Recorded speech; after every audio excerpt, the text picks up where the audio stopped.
యేసుక్రీస్తునందు సకల పరిశుద్ధులకును అధ్యక్షులకును పరిచారకులకును యేసుక్రీస్తు దాసుడైన శుభోచనం తెలియపరుస్తున్నాను. మన తండ్రి దేవుని నుండి ఆయన కుమారుడైన యేసుక్రీస్తు వారి నుండి కృపయు సమాధానము నీకు కలుగునుగాక. ఆమేన్. లేఖన భాగంలో నుండి ప్రకటన గ్రంథము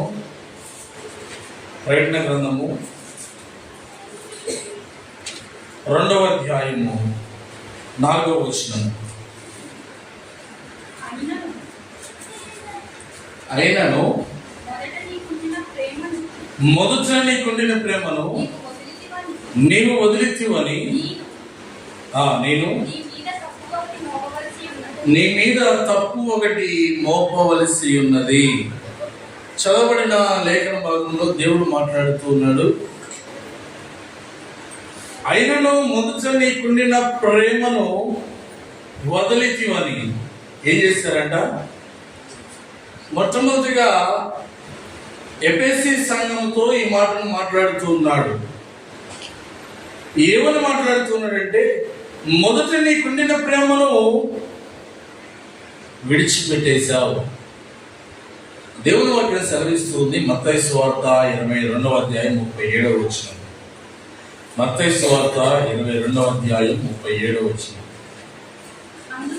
అందుకైనా నీ పూర్ణ హృదయముతోనూ, నీ పూర్ణ ఆత్మతోనూ, నీ పూర్ణ మనస్సుతోనూ నీ దేవుడైన ప్రభువును ప్రేమింపవలనన్నది ఇదియే ముఖ్యమైనది, మొదటిదినైనా ఆజ్ఞ.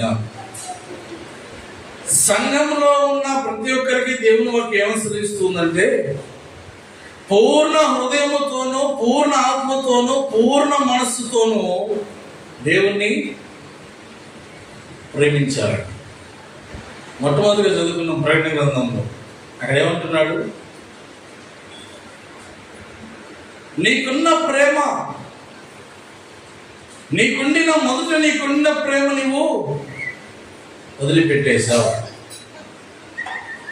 క్రైస్తవులైన వారు దేవుని సన్నిధిలోనికి వచ్చినప్పుడు ప్రారంభంలో దేవుని పైన ఎంత ప్రేమనైతే చూపించారో, దేవుని పని పట్ల ఎంత శ్రద్ధనైతే చూపించారో, దేవునితో ఉండడానికి ఎంతగా ఇష్టపడ్డారో, దేవుని మందిరము పట్ల ఎంత ఆసక్తి చూపించారో, రాను రాను ఏమైతుందంటే విశ్వాసము సన్నగిల్లిపోతుందంట, తగ్గిపోతుంది విశ్వాసం. అందుకనే దేవుడు హెచ్చరిస్తూ ఉన్నాడు, మొదట నీకుండిన ప్రేమను ఏం చేశావు? విడిచిపెట్టేశావని ఎఫెసీ సంఘాన్ని గర్దిస్తూ ఉన్నాడు. అది ఎఫెసీ సంఘానికి రాస్తున్నాడు ఆ పత్రికను. ఎఫెసీ సంఘానికి అపోస్తలుడైన పౌలు గారు దేవుడు గద్దించక ముందే ఈ మాటను తెలియపరిచాడు. ఎఫెసీలకు రాసిన పత్రిక 3వ అధ్యాయం 18వ వచనం మనం చూస్తే, ఎఫెసీలకు రాసిన పత్రిక 3వ అధ్యాయం 18వ వచనం.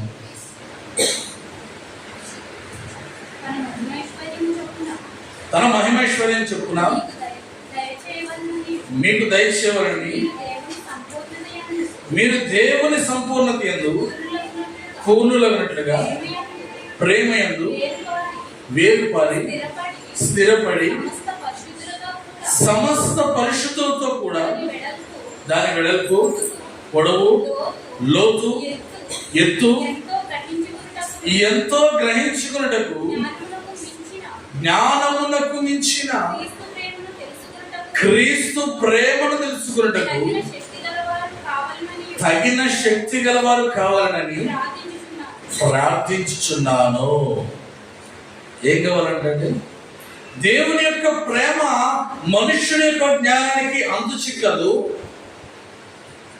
ఆ ప్రేమను తెలుసుకున్నటకు, ఆ ప్రేమ లోతెంతో, వెడల్పెంతో, పొడవులెంతో తెలుసుకున్నటకు ఏం పారాలంట? వేరు పారాలంట. ఒక మొక్క ఉంది, వేర్లు భూమిలోకి సరిగ్గా పారలేదనుకోండి, కాండం దగ్గర పట్టుకొని కొంచెంగానే మొత్తం దానికి ఉన్న వేర్లతో సహా లేచి వచ్చేస్తుంది. అదే మొక్క భూమిలోనికి వేరు తన్ని బాగా విస్తరించింది అనుకోండి, దాన్ని ఎంత గట్టిగా పీకినా వస్తుందా? ఎరగడానికన్నా సిద్ధపడి కానీ భూమిలో నుంచి రావడానికి ఇష్టపడు. ఆ విషయాన్ని సంఘంతో చెప్తూ ఉన్నాడు. ఎఫెసీ సంఘమా, వింటూ ఉన్నారా? మీరు వేరు పారాలి క్రీస్తు ప్రేమలోనికి. మీ వేరు లోతుగా నాటపడాలి. లోతుగా నాటపడ్డప్పుడే మీరు క్రీస్తు ప్రేమను అనుభవిస్తారు. అలా ఉండవలసిన సంఘం ఎలా ఉందంటే, మొదటి ప్రేమను మర్చిపోయే సంఘంగా ఉందంట. మొదటి ప్రేమను మర్చిపోయే విశ్వాసులుగా ఉన్నారంట. మొదటి ప్రేమను మర్చిపోయిన జనాలుగా ఉన్నారంట ఎఫెసీ సంఘపు వారు. అందుకని అంటున్నాడు రెండవ మాట, అదే ప్రకటన గ్రంథము 2వ అధ్యాయము 4వ వచనములో, నేను మీ మీద తప్పు ఒకటి మోపవలసి. ఎవరు మోపుతున్నారంట మనందరి మీద తప్పు? పక్కనోడు మోపట్లేదు, ఎదురించోడు మోపట్లేదు, సంఘంలో పాస్టర్ గారు మోపట్లేదు తప్పు. ఎవరు మోపుతున్నారు తప్పంటే సర్వాధికారే తప్పు మోపుతున్నాడంట. అందుకనే కీర్తనకారుడు ఈ మాటను మరుగుతాడు కీర్తన గ్రంథంలో, అయా నువ్వు మా దోషములను కనిపెట్టి చూచినలా ఎవడు నీ ఎదురు నిలవగలడు అని కీర్తనకారుడు పలుకుతాడు. ఒకసారి మాట చదువుతాడు. కీర్తన గ్రంథం 130వ అధ్యాయం 3వ వచనం. కీర్తన గ్రంథం 130వ అధ్యాయం 3వ వచనం. యెహోవా నీవు దోషములను కనిపెట్టి చూచినలా ప్రభువా ఎవడు నిలవగలడు? భక్తుడు మలుగుతూ ఉన్నాడు, అయా నువ్వు మా దోషాల్ని కనిపెట్టి చూస్తే ఎవడు నిలవగలడే? ఎంత జ్ఞాని అయినా నీ ముందు నిలవలేడు. ఏ దేశపు రాజు అయినా నీ ముందు నిలవలేడు. ఎంత ఆస్తి ఉన్నవాడైనా నీ ముందు నిలవలేడు. కానీ నీ యందు దయ కలుగుతున్నది కాబట్టి, నువ్వు దయ చూపించేవాడవు కాబట్టి, నువ్వు కృప చూపించేవాడవు కాబట్టి నీ ఎదుట నేను నిలవగలుగుతున్నానయ్యా అంటూ ఉన్నాడు దావీదు భక్తుడు. ప్రకటన గ్రంథంలో చదువుకున్నాం, ఆయన నేరము ఒకటి మోపుతున్నాడంట, తప్పు ఒకటి మోపుతున్నాడంట. మనుష్యులు మన మీద తప్పు మోపితే, నింద మోపితే, ఆ నిందను మనము రుజువు చేసుకోవడానికి, నేను ఆ తప్పు చేయలేదని రుజువు చేసుకోవడానికి మనం ఎన్ని ప్రయత్నాలు చేస్తామో కదా. కానీ సర్వాధికారియే తప్పు మోపితే మనం ఎన్ని ప్రయత్నాలు చేసినా అవన్నీ కూడా ఆయన ముందు నిలబడలేవు. యేసు ప్రభువారు కూడా శిక్ష విధించడానికి అనేక తప్పిదములు మోపారు యేసు ప్రభువారి మీద. ఇతడు హింసకుడు అన్నారు, నిలవలేదు. ఇతడు దూషకుడు అన్నారు, నిలవలేదు. ఇతడు అనేక మందిని మారుస్తున్నాడు అన్నారు, నిలవలేదు. ఎన్నో అబద్ధాలు సృష్టించారు, కానీ ఏ నిలబడలేదు. చివరికి రాజుకు కూడా అర్థమైంది, వీరు మోపే నిందలన్నీ కూడా అబద్ధాలే. ఇప్పుడు సర్వాధికారి అంటున్నాడు, మీ కొరకు నా ప్రాణము పెట్టి ఉన్నాను కాబట్టి నేను మీ మీద నింద ఒకటి మోపుతూ ఉన్నాను. అదేంటంటే, మొదట మీకుండిన ప్రేమను మీరు మరచిపోయారు. మొదట మీరు చేసిన పరిచర్యను మీరు మరచిపోయారు అని దేవుడే నింద మోపుతున్నాడు. దీనికి సమాధానము చెప్పలేకపోతూ ఉన్నారు. అందుకనే దేవుని వాక్యం సెలవిస్తుంది. ప్రకటన గ్రంథం 2వ అధ్యాయం 5వ వచనం తర్వాత మాట. ప్రకటన గ్రంథం 2వ అధ్యాయం 5వ వచనం. నీవు ఏ స్థితిలో నుండి పడితో అది జ్ఞాపకం చేసుకుని మారు మనసు పొంది ఆ మొదటి క్రియలను చేయము. అట్లు చేసి నీవు మారు మనసు పొందితేనే సరి, లేని యెడల నేను నీ ఎదురుకు వచ్చి నీ దీపస్తంభమును దాని చోట నుండి తీసివేయుదును. నువ్వు ఏ స్థితిలో నుండి పడితావో అది జ్ఞాపకం చేసుకుని మారు మనసు పొందమంటాడు. ఎవరికి చెప్తున్నాడు మారు మనసు గురించి? బయట లోకస్తులకి చెప్పట్లేదు, ఎఫెసీ సంఘానికి చెప్తూ ఉన్నాడు. ఎఫెసీ సంఘస్థులారా, మీరేం చేయాలి? అప్పటికే బాప్తిస్మం తీసుకున్నారు, దేవుని సన్నిధిలో ఉంటూ ఉన్నారు.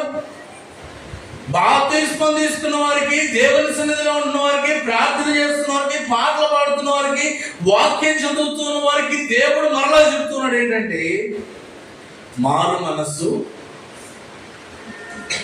అయ్యా మేము మిమ్మల్ని ఆరాధించట్లేదా? ఆరాధిస్తూ ఉన్నావు. అయ్యా నీ వాక్యం మేము చదవట్లేదా? ధ్యానించట్లేదా? గ్రహించట్లేదా? చేస్తూ ఉన్నావు. అయ్యా మీ సన్నిధిలో చక్కగా పాటలు పాడట్లేదా? మేము పాడుతూ ఉన్నావు. మరి ఇంకెందుకయ్యా మారు మనస్సు? ఇవన్నీ చేస్తూ ఉన్నావు కానీ ప్రేమను మరిచిపోయావు, కార్యములు చేయడం మరిచిపోయావు, క్రియలు లేవు. 2 వారాల క్రితం చదువుతున్నాం, క్రియలు లేని విశ్వాసము మృతము. అన్నీ చేస్తూ ఉన్నావు కానీ క్రియలు లేవు. క్రియలు లేకపోతే అది మృతమే. అందుకనే ఒక చిన్న ఎలా ఉన్నారంటే ఎఫెసీ సంఘము, ఒకసారి నేను ఎఫెసీ సంఘానికి వెళ్ళాను. ఎక్కడికి వెళ్ళాను? ఎఫెసీ సంఘానికి. ఎఫెసీ సంఘములో ఒక సంఘ బిడ్డ ఇంటికి వెళ్తే ఆ కుటుంబం ఏం చేసిందంటే, వారి ఇంటికి వెళ్ళిన తర్వాత ఒక జాంకాయ ఇచ్చింది. ఏం చేసింది? ఒక జాంకాయ ఇచ్చింది. ఒక ముక్క కొరికారు. కొరికిన తర్వాత దాన్ని పట్టుకొని చూస్తూ ఉన్నాను. ఆ ఇంటి వారు అంటున్నారు, అయ్యా నువ్వు ఎంతో ప్రేమగా మా ఇంటికి వచ్చావు కదా, నేను వేసిన జామ చెట్టులో మొట్టమొదటి కాసి ముగ్గినటువంటి కాయ నీకు ఇచ్చానయ్యా, తినండి అంటూ ఉన్నారు. నేనేమో తినట్లేదు, పట్టుకొని చూస్తూ ఉన్నాను. ఒక ముక్క కొరికిన తర్వాత వారు అంటున్నారు, అయ్యా తినండి అయ్యా అంటూ ఉన్నారు. అప్పుడు నేను అడిగాను, అమ్మా ఇది ఏ చెట్టుకి కాసిందమ్మా కాయ అని అడిగారు. అప్పుడు వారు అంటున్నారు, అయ్యా కొన్ని సంవత్సరాల క్రితము ఒక జామ చెట్టు తీసుకొచ్చాం, ఒక వేప చెట్టు తీసుకొచ్చాం. ఏమేమి తీసుకొచ్చారు? ఒక జామ చెట్టు తీసుకొచ్చాం, వేప చెట్టు తీసుకొచ్చాం. ఈ రెండింటినీ అంటు కట్టావయ్యా. దేని దగ్గర కట్టారంట?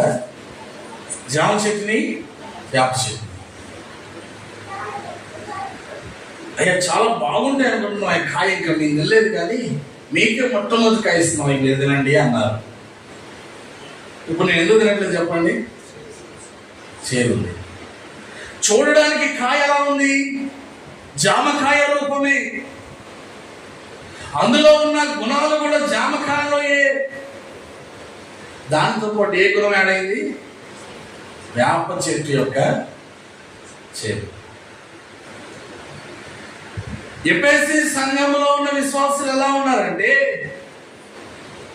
తీసుకొచ్చింది జామ చెట్టుని తీసుకొచ్చారు, పాతారు, కానీ మధ్యలో ఏం చేశారంటే వేప చెట్టుతో మెలేశారు. అందుకనే దేవుడు తప్పు ఒకటి మోపుతూ ఉన్నాడంట. చూడడానికి ఏమో జామకాయలాగా ఉంది, జామకాయలో ఉండవలసిన గుణలక్షణాలు అన్నీ ఉన్నాయి, వాటితో పాటు చేదైన వేరు కూడా. అందుకని దేవుని వాక్యం సెలవిస్తుంది, చేదైన వేరు మీలో ఏదైనా మొలుచునేమో అని జాగ్రత్తగా. ఎప్పుడైతే చేదైన వేరు మొలిచిందో మొదట చూపిన ప్రేమను మర్చిపోయారంట. తర్వాత మాట చూద్దాం. వారు ఎటువంటి క్రియలలో ఉన్నారు? ప్రారంభంలో ఎటువంటి క్రియలు చేశారు ఎఫెసీ సంఘము? ప్రకటన గ్రంథము 2వ అధ్యాయం 2వ వచనం, నీ క్రియలను, నీ కష్టమును, నీ సహనమును నేను ఎరుగుదును, నీవు దుష్టులను సహింపలేవు. ఈ ఎఫెసీ సంఘం ఎలా ఉందంటే కష్టపడ్డారంట. దేని కొరకు?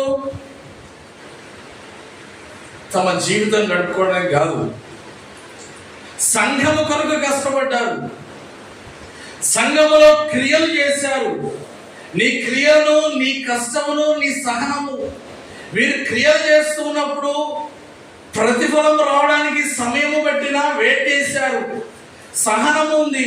వారు దుష్టులని దగ్గరికి రానియలేదు. ఎందుకు రానియలేదంటే అపోస్తలుడైన పౌలు గారు వీరికి ముందుగానే పత్రికలో రాసి పంపిస్తాడు. ఆ మాటలు కూడా చదువుదాం. ఎఫెసీయులకు రాసిన పత్రిక 1వ అధ్యాయం 15వ వచనం. ఎఫెసీయులకు రాసిన పత్రిక 1వ అధ్యాయం 15వ వచనం. ఈ హేతువు చేత ప్రభు అయిన యేసునందరి మీ విశ్వాసమును గూర్చియు పరిశుద్ధులందరి ఎడల మీరు చూపుచున్న విశ్వాసమును గూర్చియు నేను విన్నప్పటి నుండి మీ విషయమై మానక దేవునికి స్తుతులు చెల్లించుచున్నాను. అపోస్తలులు కాకయే తాము అపోస్తలులను చెప్పుకునేవారు పరీక్షించి వారు అబద్ధికులను నీవు కనుగొంటివి. ఈ ఎఫెసీ సంఘానికి ముందుగానే సేవకుడు హెచ్చరించాడు. ఏమనంటే, మీరు పరిశుద్ధుల ఎడల ప్రేమ చూపుతున్నారు, యేసుక్రీస్తునందు విశ్వాసం ఉంచి ఉన్నారు, మీ కష్టం ఉంది, మీ శ్రమ ఉంది, మీ సహనం ఉంది. మీరు ఎవరికి పరిచయం చేయట్లేదంటే దుష్టులకి పరిచయం చేయట్లేదు. ఎవరికి పరిచయం చేస్తున్నారు? పరిశుద్ధులకు పరిచయం చేస్తున్నారు. చాలా మంచి కార్యము. ఈనాడు ఎవరికి పరిచయం చేస్తారంటే క్రైస్తవులు వెళ్ళి దుష్టులకి, దుర్మార్గులకి పరిచయం చేస్తారు, కానీ సంఘాన్ని, సంఘ అవసరాలను చూడరు. కానీ ఎఫెసీ సంఘం అంట ముందు సంఘంలో ఉన్న పరిశుద్ధులకు పరిచయం చేసిందంట.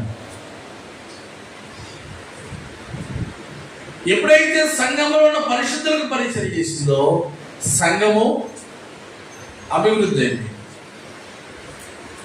సంఘం ఎప్పుడైతే అభివృద్ధి అయిందో చూసిన అనేక మంది దేవుని సన్నిధిలోకి వచ్చి ఆయన్ని ఆరాధిస్తారు.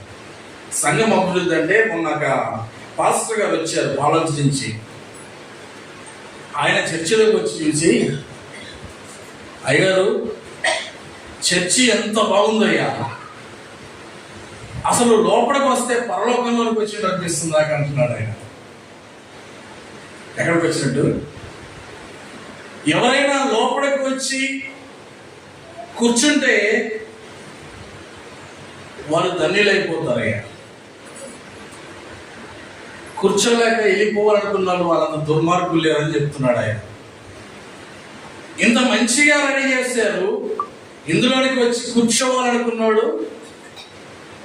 అదృష్టవంతుడు, కూర్చోలేక వెళ్ళిపోవాలనుకున్నాడు దరిద్రుడు అని చెప్తున్నాడు ఆ పాస్టర్ గారు.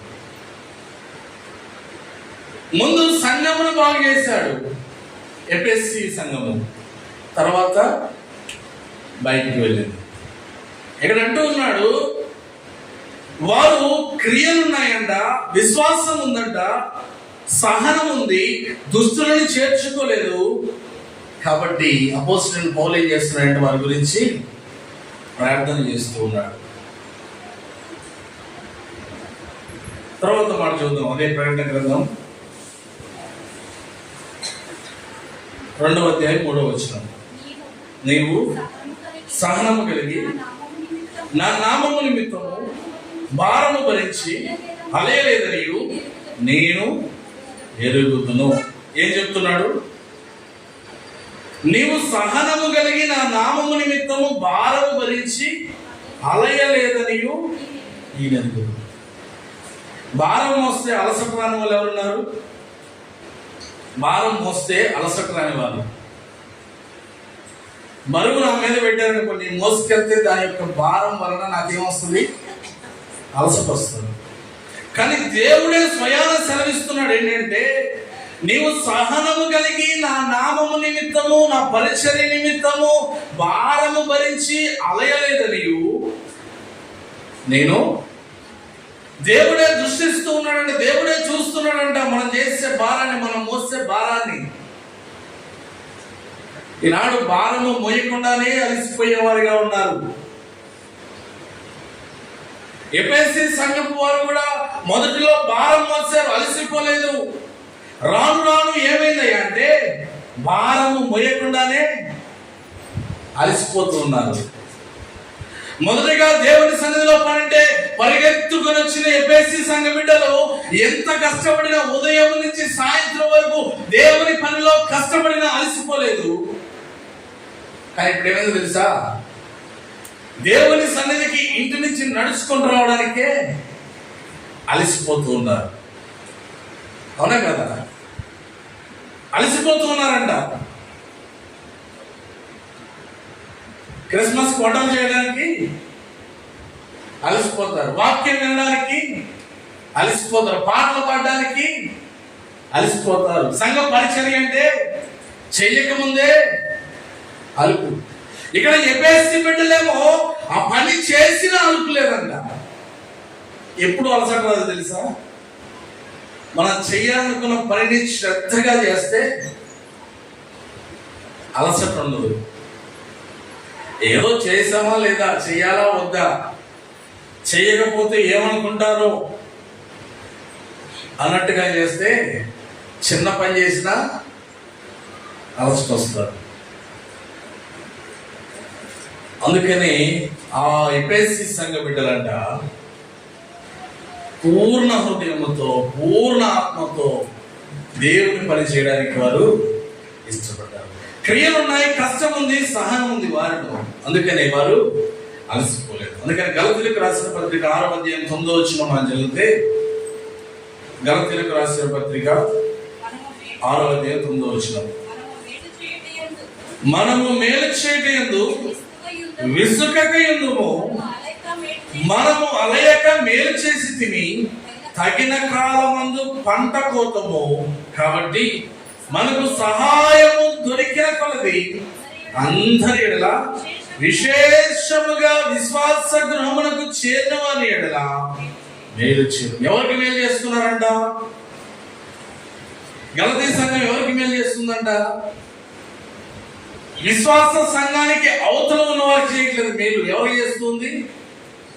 విశ్వాస సంఘంలో ఉన్న వారికి మేలు చేస్తుంది. ఎవరైతే దేవుని మాటలు విని దాన్ని అంగీకరించి ఆయన సన్నిధిలోనికి వస్తారో, ఆయనని దేవుడిగా ఒప్పుకుంటారో, ఆయనని ప్రభువుగా ఒప్పుకుంటారో, వారికి మాత్రమే మేలు చేస్తూ ఉంది. ఒప్పుకున్నాడికి ఎంత మేలు చేసినా దండగే. దండగంటే ఒక చిన్న సందర్భంని ఆలోచన చేద్దాం. ఒకనొకప్పుడు మా అమ్మ వాళ్ళ అమ్మమ్మకి ఆపరేషన్ అయింది. దేవుడు ఆమెకి మేలు చేశాడు. ఆమె చెప్పింది ఏంటంటే, ఆపరేషన్ అయిపోయిన తర్వాత యేసు ప్రభు నాకు కనిపించాడు, నాకు నొప్పి లేకుండా ఆపరేషన్ అయిపోయింది, చాలా సంతోషంగా అనిపించింది, ఎంతో భయపడ్డాను, బాధపడ్డాను ఆపరేషన్ ముందు అని చెప్పింది. కొన్ని రోజులైన తర్వాత మాట మార్చేసింది. మొట్టమొదటిగా ఏం చెప్పింది? యేసుక్రీస్తు కనిపించాడని చెప్పింది. కొన్ని రోజులైన తర్వాత మాట మార్చి ఏం చేసిందంటే వేరే అన్య దేవుని పేరు చెప్పడం ప్రారంభించింది. వారికి సహాయం చేస్తే ఏం లాభం చెప్పండి అటువంటి వాళ్ళకి? అందుకనే ఎఫెసీ సంఘమును చూసినా ఎవరికి సాయం చేసింది? పరిశుద్ధులకు చేసింది. గలతీ సంఘం ఎవరు చేసింది?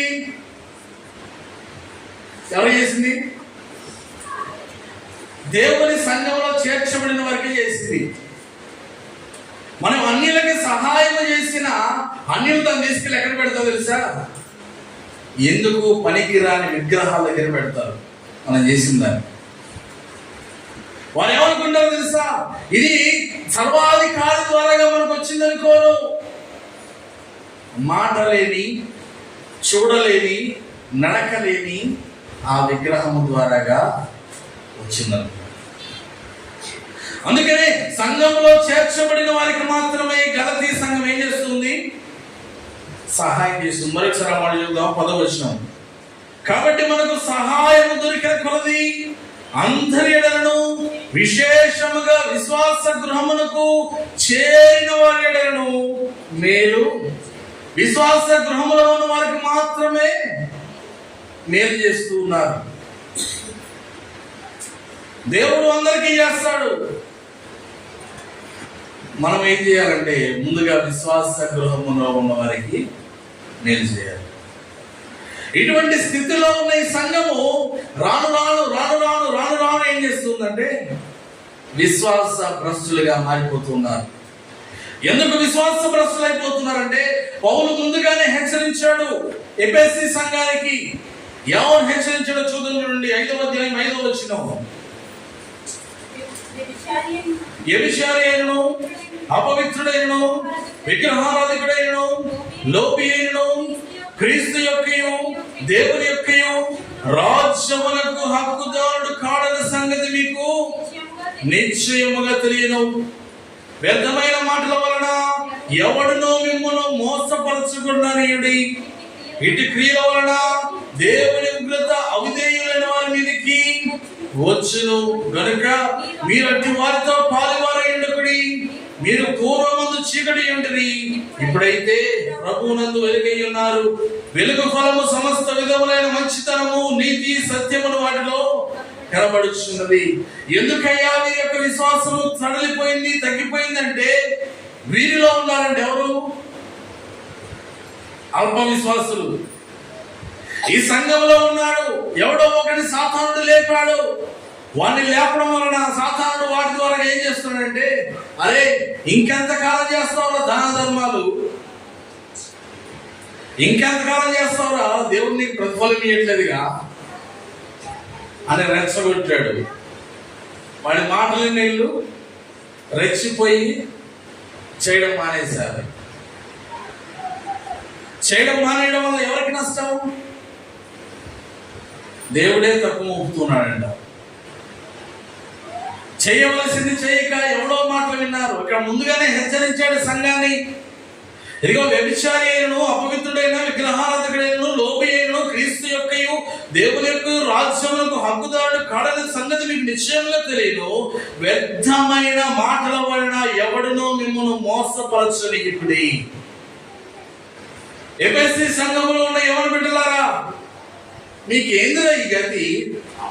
పాటలు నేర్చుకోవడం ఏంది, వాక్యం చదవడం ఏంది? బయట చూడరా ఎంత సంతోషంగా ఉన్నారో. ఆదివారం వచ్చిందంటే క్రికెట్ ఆడుతారు, ఆదివారం వచ్చిందంటే కబడ్డీ ఆడుతాడు, ఆదివారం వచ్చిందంటే సినిమాకి పోతాడు. నీకేందిరా యవ్వన కాలంలో ఎంజాయ్ చేయాల్సింది ఇట్లున్నావు ఏందిరా అని ఒకడు వచ్చాడు సంఘంలోనికి చెడగొట్టడానికి.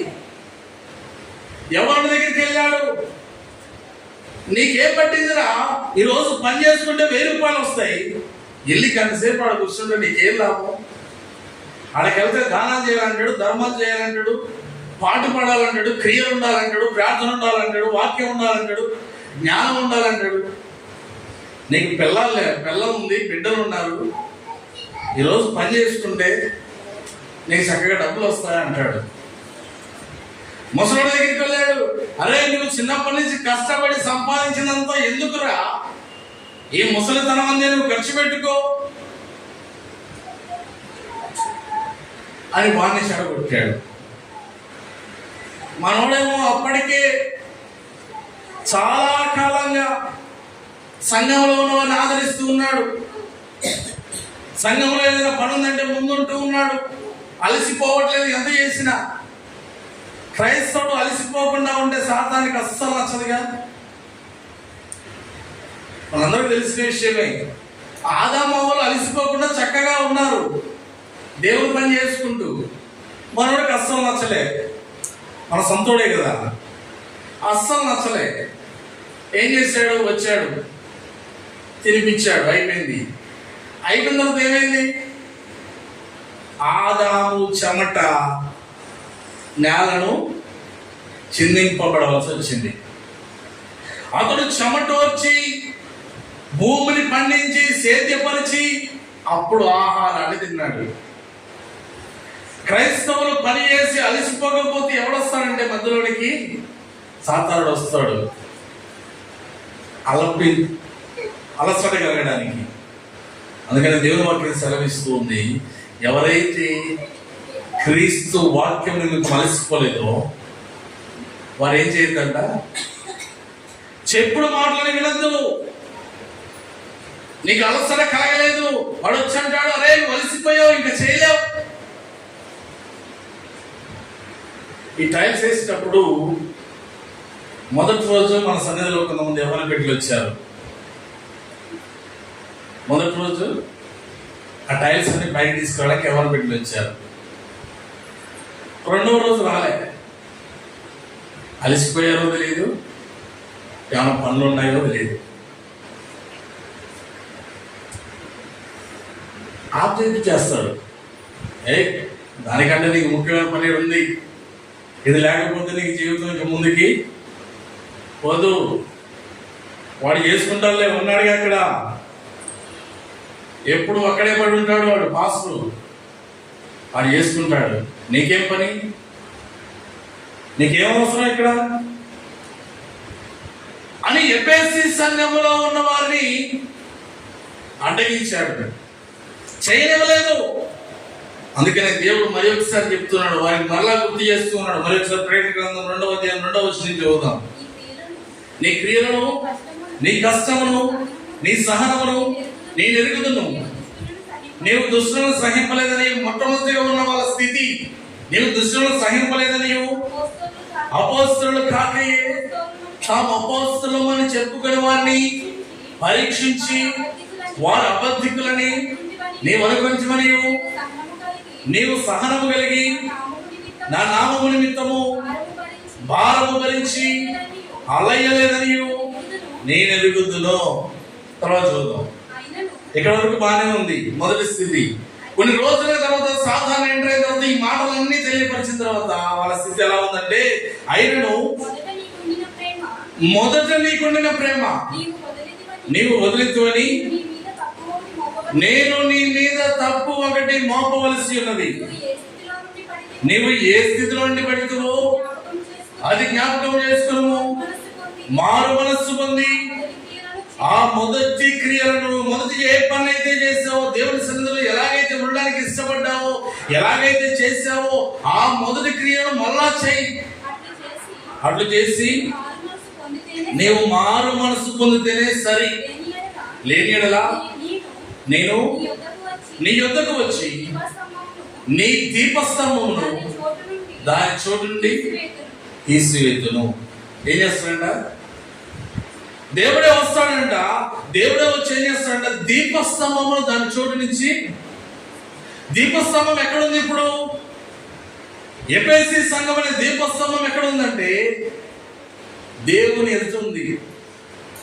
ఎవరైతే మారు మనసు పొందలేదో, మొదటి క్రియలు చేయడానికి ఇష్టపడలేదో ఆ దీపస్తంభాన్ని ఏం చేస్తారంట? అక్కడే ఉండిస్తాడా? తీసివేసి వెలుపట అగ్నిలో పారవేస్తాడు. అక్కడ పండ్లు కొరుకును, అగ్ని ఆరదు, పరుగు చావు. తీసివేస్తాడండి అక్కడి నుంచి. ఎందుకంటే మారు మనసు లేదు. ఆ కింద మాట మరలా మెచ్చుకుంటూ ఉన్నాడు కొంతమందిని. సంఘంలో ఉన్న కొంతమందిని మారు మనసు లేని వారిని ఏం చేస్తారంటే తీసేస్తాడు. అక్కడ ఉన్న కొంతమందిని మెచ్చుకుంటూ ఉన్నాడు. మరి ఆ మాట కూడా చదువుతాం. నికలయుక్తుల బోధ గురించి. అయితే ఈ ఒక్కటి నీలో ఉన్నది, నికలయుక్తుల కీలు నీవు ద్వేషించుచున్నావు, నేను కూడా వీటిని ద్వేషించుచున్నాను. ఇదిగో అబద్ధ బోధనను నీవు ద్వేషించుచున్నావు, నేను కూడా వాటిని ద్వేషించుచున్నాను అని నీతిగా ఉన్న వారిని గురించి మాట్లాడుతున్నాను. ఇప్పుడు మనం నేర్చుకోవాల్సింది ఏంటయ్యా అంటే, ఈ సంఘమును చూసి మనలో ఉన్న మొదటి ప్రేమ రాను రాను రాను రాను రాను రాను పనుల వల్ల కావచ్చు, కుటుంబం వలన కావచ్చు, బంధువుల వలన కావచ్చు, ఇంకా అనేక రకాల కారణాల వలన మనం మొదటి ప్రేమను విడిచి దేవుని యందును సంఘం ఎడలను ప్రేమను తగ్గిపోయి జీవిస్తూ ఉన్నాను. దేవుని వాక్యం సెలవిస్తూ ఉంది, నీ మీద తప్పుడు మోపుతున్నాను, నీవు మరలా మొదటి ప్రేమకు వెళ్ళాలి. నువ్వు మొదట దేవుని యందు ఏ ప్రేమ అయితే కనపరిచావో, దేవుడు ఎంత శక్తివంతుడనైతే నీవు గ్రహించి ఆయన్ని ఆరాధించావో ఆ స్థితిలోనికి నీవు వెళ్ళాలి అని దేవుని వాక్యము సెలవిస్తుంది. ఒక చిన్న విషయము మీకు తెలియపరచాలని ఆశపడుతూ ఉన్నాను. ఎందుకంటే సంఘంలో కొంతమంది ఇలా కూడా ఆలోచిస్తారు కాబట్టి. మన సంఘానికి అప్పుడప్పుడు వచ్చే ఒక మారు మనసు లేని ఉంది, గుర్తొచ్చినప్పుడు వస్తుంది. అన్నదంట, వాక్యము చదువుకున్న వాళ్ళే చెప్పాలన్నంట. ప్రస్తుతానికి రావట్లేదు. ఎవరు చెప్పాలి? చదువుకున్న వాళ్ళే వాక్యం చెప్పాలి. చదువుకునే వాక్యం చెప్తేనే కరెక్ట్గా ఉంటుందంట. ఎలా ఉంటుంది? ఆమెకు చదవచ్చా అంటే ఆమె వెళ్ళే సంఘం పాస్టర్ గారు ఎంబీబీఎస్ చేసాడో ఎఫ్ఆర్సీఆర్ చేసాడో తెలియదు, ఏ లండన్లో చదివచ్చాడో తెలియదు. మాత్రం ఏం కావాలంట? చదువుకున్నాడైతే ఏం చెప్తాడో తెలుసా? గద్దించాడు. ఎక్కడ దాకా ఎందుకు? ఇప్పుడున్న బళ్ళను తీసుకోండి, స్కూళ్ళని తీసుకోండి. నా చిన్నప్పుడు, మీరు కూడా చిన్నప్పుడు స్కూల్కి వెళ్తే హోంవర్క్ రాయకపోతే, సరిగా చదవకపోతే టీచర్లు ఏం చేసేవాళ్ళు? పనిష్మెంట్ ఇచ్చేవాళ్ళు లేదా? పనిష్మెంట్ ఇచ్చేవాళ్ళు. ఇప్పుడు ఇస్తున్నారా? చదువుకున్నాడు ఎట్లుంటుంది అంటే పనిష్మెంట్ ఉండదు. చదువుకునేటోడికి ఏంటి తెలుసా? పనిష్మెంట్. చదువుకున్నవాడికి పనిష్మెంట్. మంచిగా చదివేటోడికి ఏ పనిష్మెంట్ ఉండదు. కానీ చివరికి చూడండి, మంచిగా చదివేటోడు రోడ్ల మీద బికారిగా తిరుగుతాడు, నార్మల్గా చదువుకుంటాడు, మంచి పొజిషన్కి వెళ్తాడు. అవునా కదా? ఎక్కువ టాపర్లు అయిపోయిన వాళ్ళు అనేక మంది కూడా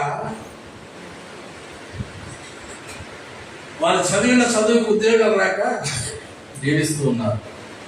దేవుని వాక్యము కూడా దేవుని శక్తి వలన బోధింపబడింది కానీ, పరిశుద్ధాత్మ శక్తి వలన బోధింపబడింది కానీ చదువుకున్నాడు ద్వారా బోధింపబడదు. యోహాను ఏం చదువుకున్నాడు? ఎప్పుడు బాప్తిజం యోహాను ఏమి చదువుకోలే. అతడు రాజుల ముందుకు, అధికారుల ముందుకు వెళ్ళి మాట్లాడగలిగే శక్తి కలిగిన వాడు. దేవుని యొక్క పరిశుద్ధాత్మ తోడు వలన. కానీ ఈనాడు చదువుకున్నాడు భయపడతాడు రాజుల ఎదుటికి వెళ్ళి మాట్లాడాలంటే. అవంటూ ఉంది, అనేక మంది హృదయాలలో ఎటువంటి కలవరాలు ఉంటాయి. అనేక మంది వస్తారు, కలవర పెడతారు, మొదటి ప్రేమ నుండి తొలగించుటకు అనేకమంది చేస్తారు.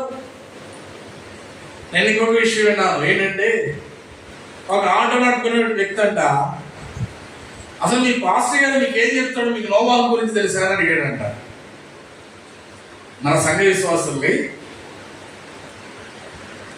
ఎందుకయ్యా ఈ ప్రశ్నలన్నీ అడుగుతాడంటే, మేము జ్ఞానవంతులము, మా దగ్గర మహాజ్ఞానం ఉందని చెప్పి వాళ్ళకి వెళ్ళి తిప్పుకోవడానికి. మీ పాస్టర్ గారు చదువు రాదు, మా ఊడికి చదవచ్చు అని చెప్పి తిప్పుకోవడానికి. అందుకని మనము ఆ ఆత్మలను మనము గ్రహించాలి. అదే ఎఫెసీ సంఘానికి అపోస్తలుడైన పౌలు గారు అదే మాటను రాస్తూ ఉన్నాడు. వ్యర్థమైన మాటల వలన ఎవడునూ మిమ్మల్ని మోసపరచ నీకండి. వ్యర్థమైన మాటలు చెప్తారు. సంఘం పైన, సేవకుని పైన, సంఘస్థుల పైన వ్యర్థమైన మాటలు చెప్పి త్రిప్పేసేవారు లోకంలోంచి బయలుదేరుతూ ఉన్నారు. సాతానుడు వారిని వాడుకుంటూ ఉన్నాడు. కాబట్టి మీరు మోసపరచబోతుడే. ఆ సంఘంలో అద్భుతాలు జరిగిపోతాయండి, వెళ్ళిపోతారు. ఈ మధ్య హైదరాబాద్ లో మీలో ఎవరికైనా యేసు ప్రభువుని చూడాలంటే హైదరాబాద్ అనేది సరిపోతుంది.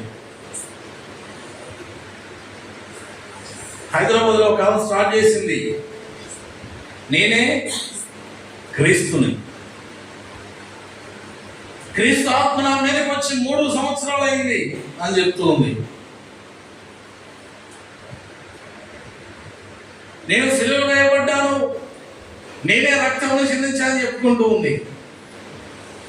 ఇటువంటి వారు లోకంలో అనేక మంది లేస్తూ ఉన్నారు. ఇప్పుడు ఆమె వెనకాలంట దాదాపు 500 మంది ఉన్నారంట. ఎవరు వెనకాల?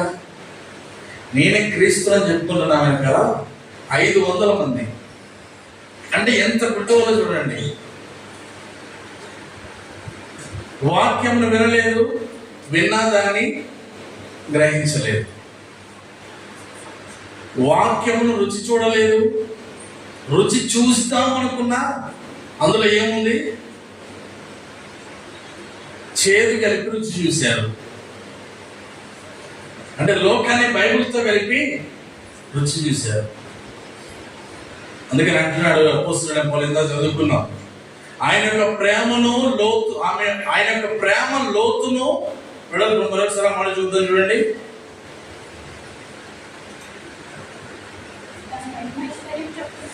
తన మహిమేశ్వర్యం చెప్తున్నాం, మీకు దయచేయలేదు.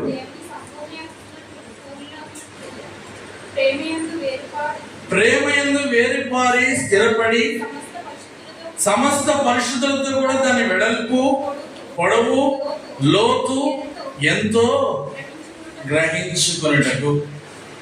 దేవుని యొక్క ప్రేమ లోతు, వెడల్పు, పొడవులు ఎంతో గ్రహించుకునేటకు ఆయన శక్తులను గ్రహించాడు. కానీ వాక్యం వినని వారు, వాక్యం అర్థం చేసుకునే వారు ఏం చేస్తారు? ఇలాంటి వారిని కనబడతారు. హైదరాబాద్ ఇంకొకటి స్టార్ట్ అయ్యాడు, ఇళ్ళకి పెయింట్లు వేసుకుంటాడంట. ఆడు అంటున్నాడు, 2026వ సంవత్సరంలో నేను సజీవ సమాధి కాబోతున్నాను, నేనే క్రీస్తుని చెప్పుకుంటున్నాడు. 2026వ సంవత్సరంలో సజీవ సమాధి అవుతున్నాడంట. నేనే. ఎవరు నమ్ముతారయ్యా మీరు మాటలంటే? ఎవరిలో అయితే దేవుని వాక్యం ఉండదో. అందుకనే అపోస్తలుడైన పౌలు ఎఫెసీ సంఘానికి మరి గట్టిగా హెచ్చరిస్తున్నాడు, వ్యర్థమైన మాటల వలన ఎవడును మిమ్మల్ని మోసపరచనీయుకుడి. మోసపరచబడ్డావా? నీ దీపస్తంభము సంఘంలో నుంచి తీసివేయబడింది. అక్కడ పండ్లు కొరుకుటయు ఏడ్పునే ఉంటారు.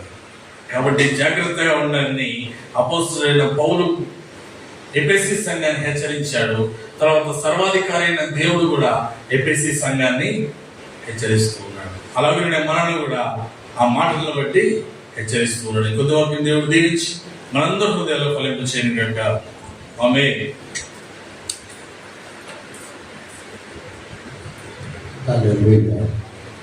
కొలస్సీ పత్రిక, ఫిలిప్పీలకు రాసిన పత్రిక, ఫిలిప్పీ పత్రిక 1వ అధ్యాయం. ఫిలిప్పీలకు రాసిన పత్రిక 1వ అధ్యాయం 1 నుంచి 3 వచనాలు మనం చదువుకుందాం. చదవండి.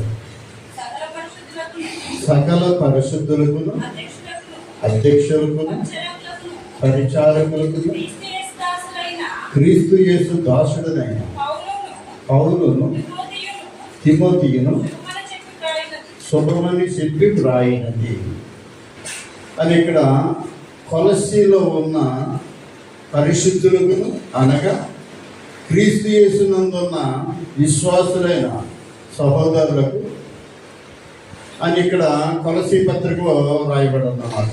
ఇప్పుడు మనం చదివాం ఫిలిప్పీలకు రాసిన పత్రికలో మొదటగా 3 మాటలు చెప్తున్నాడు అక్కడ. అంటే మొదటగా కొలస్సీ పత్రిక చెప్పాను, తర్వాత ఫిలిప్పీలకు చెప్పాను కదా.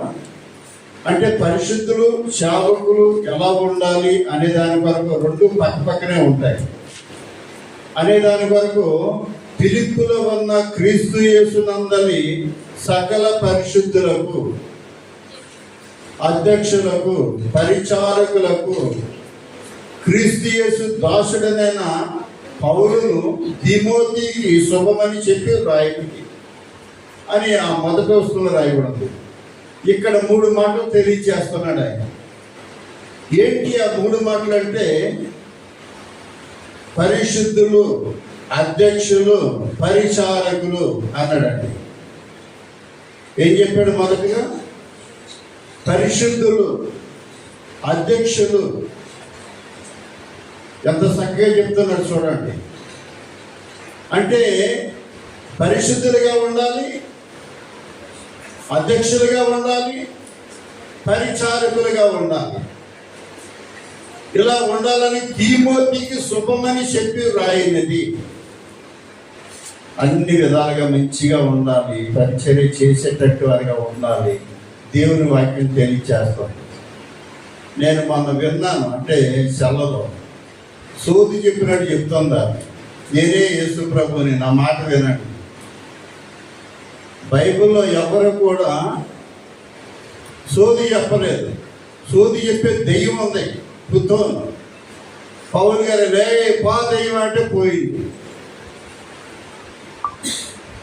అలాగా స్త్రీలను ప్రవక్తలుగా 2 చోట్ల రాయబడి ఉంది. నేను దేవుడు అని ఎవ్వరూ చెప్పుకోలేదు. బైబిల్లో కానీ లోకంలో అనేక మంది చెప్పుకున్నారు, పతనం అయిపోయారు. నేను తిరిగి లెగుతామని లేవలేదు మళ్ళీ వాళ్ళు. అలాగ కంపు కొడుతుంటే తీసుకెళ్ళి పాతి పెట్టారు. వీళ్ళ జీవితాలు కూడా అలాగే ఉంటాయి. వాక్యాన్ని నమ్మితే వాక్యం మనలో ఉండాలి.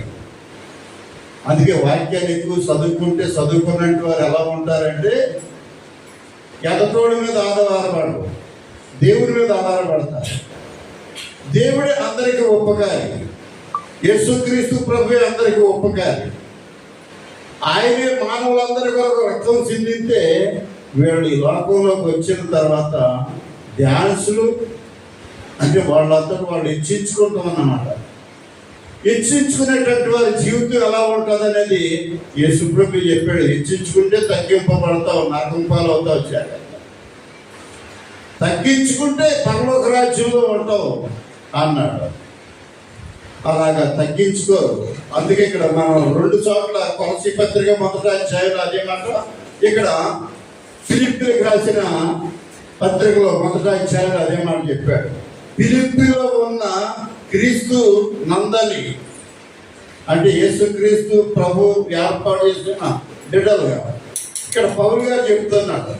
పరిశుద్ధులైన వారికి, ఎవరైనా నీతిగా జీవించేటట్టు వారి దేవుడు అంటున్నాడు. పరిశుద్ధతయే ఎన్నటన్నిటికీ నిలిచి ఉంటుంది మనుషుడి దగ్గర. అబద్ధాలు నిలిచి ఉండవండి. బైబిల్ గ్రంథంలో రాయబడి ఉంది. కీర్తన గ్రంథం 93వ అధ్యాయం 5వ వచనం దగ్గర మనం చదివితే, అంటే పరిశుద్ధత అనే దాని కొరకు ఆయన మాట్లాడుతున్నాడు. కీర్తన గ్రంథం 93వ అధ్యాయం 5వ వచనం చదువు. నీ శాసనములు ఎన్నడను తప్పిపోవు.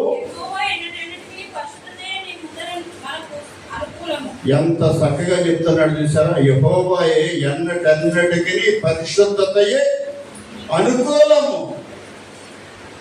శాసనాలు ఎన్నటికీ తప్పిపోవని దేవుడిచ్చిన మాట స్థిరంగా ఉంటుంది. మనుషుడే అబద్ధికుడు. ఏ విధంగా ఉండాలని చెప్పాడు ఇక్కడ మనం ఫిలిప్పీలకు రాసిన పత్రికలో. పరిశుద్ధత, అధ్యక్షులు ఎంత చక్కగా చెప్తున్నాడు చూడండి. పరిచారకులుగా ఉండేటట్టు వారుగా ఉండాలన్నారు. అదే తిమోతి పత్రిక 3వ అధ్యాయంలో రాయబడి ఉంది. అధ్యక్షుడైన వాడు ఎలా ఉండాలి అనే దానిలో. ఎలా ఉండాలంటే ఏకపత్ని పురుషుడై ఉండాలి, తన కుటుంబాన్ని బాగా చక్కబెట్టుకోవాలి, ఎదటి వాడికి బోధించాలి. నాకంటూ దూరం ఉండగా ఎదటోడికి నేనేం బోధిస్తాను, నీ బ్రతుకు నాకు తెలియదేంటి అంటాడు తెలుసున్నట్టు వాడు. అందుకే ఎవరి బ్రతుకైనా దేవునికి తెలుసు, మనుషులకి తెలియదు. మనుషులైతే మోసం చేసే, మనుషులైతే అన్యాయంగా నేనే గనుడను అనుకోవచ్చు. కానీ రేపు పొద్దున్న పరలోకం వెళ్తావో ఎల్లవో నీకు తెలియదు. అందుకే 93వ కీర్తనలో 5వ వచనం దగ్గర అన్నాడు. ఎంత చక్కగా చెప్తున్నాడు. పరిశుద్ధతయే దేవునికి అనుకోరు. మనుషులు అనుకుంటే పరిశుద్ధులు అయిపోరండి. చేసే క్రియను బట్టి తిరుగుతుంటారు. మనుషుని పరిశుద్ధిగా తీర్చడానికి ఆయన పరలోకం నుంచి భూమి మీదకి వచ్చాడు. ఆయన నామమును బట్టి ప్రార్థన చేయాలి. ప్రార్థన చేసే ప్రతి వారు తప్పు చేస్తానికి ఇష్టపడరు. చాలా మంది ప్రార్థన చేస్తారు, తప్పులు చేస్తుంటారు. విశ్వాసుల్లో ఉన్నారు, నాలాంటి వాళ్ళు ఉన్నారు. మరి నన్ను ఎందుకు కలుపుకోవాలి? చూస్తున్న దేవుడు అన్యాయస్తుడు కాదు. ఎవరికైనా శిక్ష అనేది తప్పనిసరిగా వచ్చేస్తుంది, అంతేనండి. ఎందుకంటే ఆది కాండం మొదలుకొని ప్రకటన గ్రంథం వరకు తప్పు చేస్తే ఏ ఒక్కరిని విడిచిపెట్టనన్నాడు దేవుడు. లేవి కాండం 26వ అధ్యాయం 26వ వచనం దగ్గర మనం చదివితే అక్కడ ఇశ్రాయేలు ప్రజల కొరకు తెలియచేస్తున్నారు, తప్పు చేస్తే ఊరుకోని అనే మాట. ఆయన మాట విని దాని ప్రకారంగా నడవక అనేక మంది నేను నీతిమంతుడిని, నేను పరిశుద్ధుడిని, ఇప్పుడు దాకా మన వాక్యం విన్నాం అనుకుంటుంటారు. అక్కడేమంటున్నాడంటే లేవి కాండంలో చదువుతాం చూడండి, 26వ అధ్యాయం 26వ వచనం. అనగా మీ ప్రాణాధారం అంటే తినటానికి ఆహారం లేకుండా తీసివేసిన తర్వాత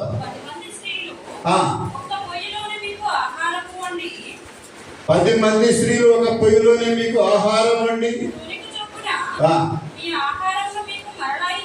తూనిక చొప్పున మీ ఆహారం మరలా మీకు ఇచ్చేదరు అంటున్నాడు. మీరు తింటారు కానీ తృప్తి అనేది ఉండదు. తూనికి చొప్పున తింటే ఉపయోగం ఏముంది? తింటారు కానీ తృప్తి ఏమి ఉండదు అన్నాడు. పైన 25వ వచనం దగ్గర నుంచి మనం చదివితే అక్కడ తెలియచేస్తున్నాం,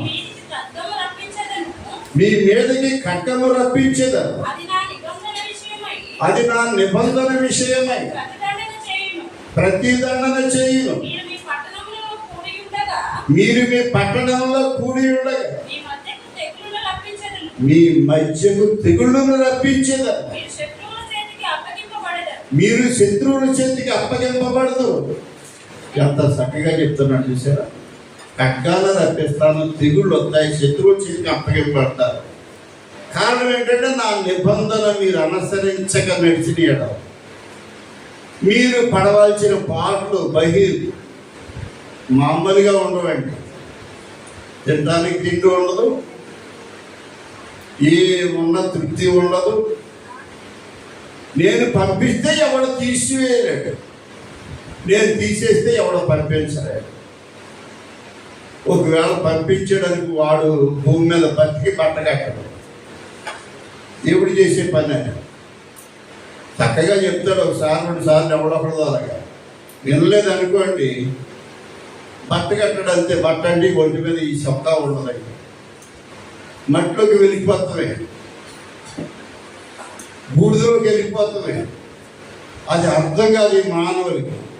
అందుకే ఆయన తెలియచేస్తున్న మాట వింటారు కానీ అనుసరించేవారుగా ఉండాలి.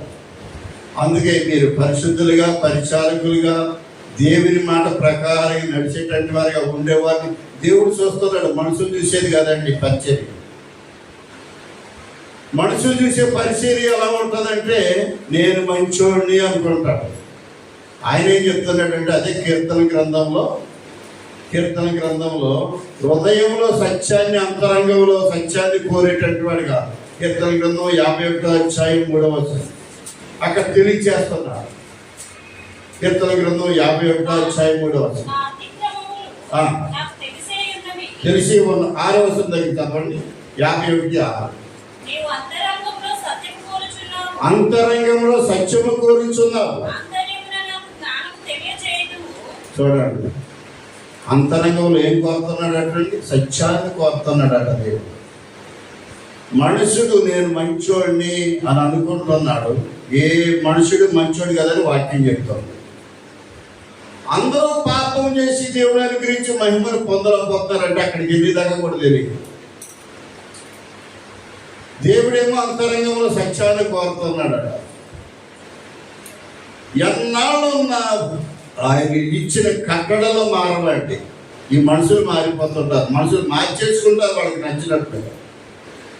ఏ కాదులండి చేసుకోవచ్చు, ఆయన అలాగే చెప్తాడు అనే భాషలో చాలామంది ఉంటారు. ఎందుకు చెప్పాలి వాళ్ళ కొరకు? నేను గద్దించకపోతాం, హెచ్చరించకపోతాం, బుద్ధి చెప్పకపోతాం అని వాక్యం చెప్తుంది. అదే కదా ఆ సంఘంలో ప్రకటన గ్రంథంలో 1వ అధ్యాయంలో వచ్చి చక్కగా రాయబడింది. 2వ అధ్యాయంలో మొదట వచనం దగ్గర ఎఫెసీలో ఉన్న సంఘపు దూతకు ఇలాగ రాయము అన్నాడు. ఆ సంఘాలు ఎందుకు హెచ్చరించవలసి వచ్చింది అంటే ఇలాగ ఉన్నారు సంఘాల్లో ఉన్న జనం.